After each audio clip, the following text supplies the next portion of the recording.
আসসালামু আলাইকুম। চলুন আমরা এই বাংলা বাক্যটিকে ইংরেজিতে রূপান্তর করি। কিভাবে আমাকে রূপান্তর করতে হবে সেই নিয়মটা আগে জানতে হবে। এটা হচ্ছে একটা সিম্পল সেন্টেন্স। তাই 1 2 4 এই নিয়মটা 1 2 4 এই নিয়মটা আমাকে ফলো করতে হবে। প্রথমে আমাকে ভার্ব নির্ধারণ করতে হবে। ভার্ব হচ্ছে অবস্থা বা কাজ নির্দেশ করে। ভার্বটা হচ্ছে পড়াশোনা করে, এটা হচ্ছে আমাদের ভার্ব।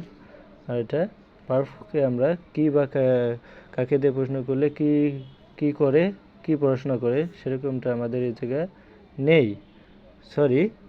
আমরা প্রথমে সেন্টেন্সটা পড়ে দেখি। প্রতিযোগিতামূলক পরীক্ষায় অংশগ্রহণকারী শিক্ষার্থীরা পরীক্ষার আগে গভীরভাবে পড়াশোনা করে।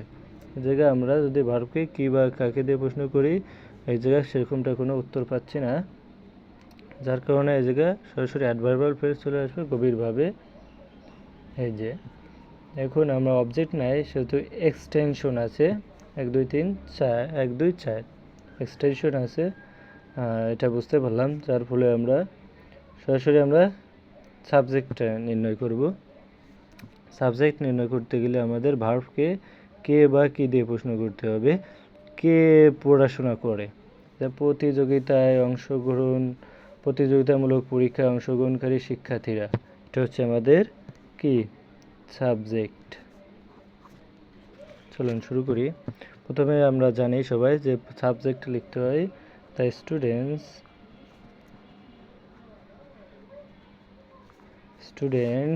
participating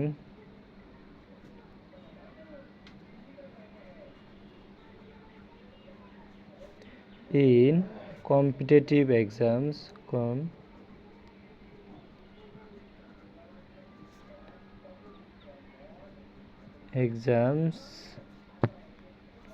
প্রতিযোগিতামূলক পরীক্ষায় অংশগ্রহণকারী শিক্ষার্থীরা কি করে, ভার্বটা বুঝতে হবে, পড়াশোনা করে।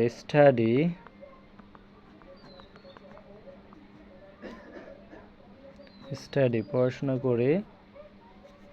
যেখানে আমাদের কোনো অবজেক্ট পায়নি, ভার্বের পরে কোনো অবজেক্ট পায়নি, যার কারণে ইনট্রানজিটিভ ভার্ব, এটা হচ্ছে ইনট্রানজিটিভ ভার্ব, সরাসরি অ্যাডভার্বাল ফ্রেজ হচ্ছে গভীরভাবে, ডিপলি, গভীরভাবে।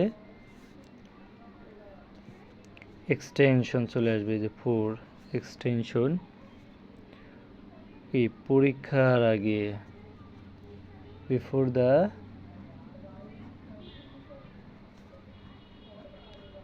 Test,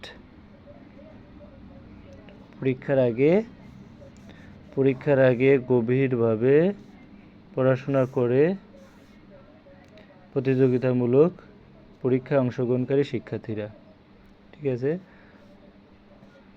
thank you for watching, subscribe the channel.